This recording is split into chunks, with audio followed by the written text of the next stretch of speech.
ఆ యొక్క శరీరంలో నుండి ఆత్మ వేరైపోతుంది. ఆ రీతిగా ఈ బిడ్డ మరణం వండి ఆమెలో నుండి ఆత్మ వెళ్ళిపోయింది. కానీ జీవమునిచ్చేవాడు యేసయ్యే, జీవమైన దేవుడు ఆ బిడ్డలోనికి జీవమును తిరిగి తీసుకొని వచ్చాడు.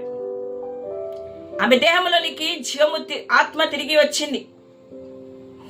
నా ప్రియమైన దేవుని బిడ్డలారా, నిర్జీవముగా ఉన్న ఆ బిడ్డ జీవితంలోనికి ఆత్మను దేవుడు అనుగ్రహించి ఆ బిడ్డను జీవింపజేసి ఆ బిడ్డను తన తల్లిదండ్రులకు అప్పచెప్పినట్టుగా మనం చూస్తూ ఉంటున్నాం. నా ప్రియమైన దేవుని బిడ్డలారా, జీవింప చేయడం మాత్రమే కాదు, కానీ ఆయన ఏమన్నాడో ఆ బిడ్డకు తినడానికి ఆహారమును పెట్టండి అన్నాడు. ఎంత మన గురించి ఆలోచన చేస్తున్నాడో ఒక్కసారిగా మనకు అర్థమవుతుంది. నా ప్రియమైన దేవుని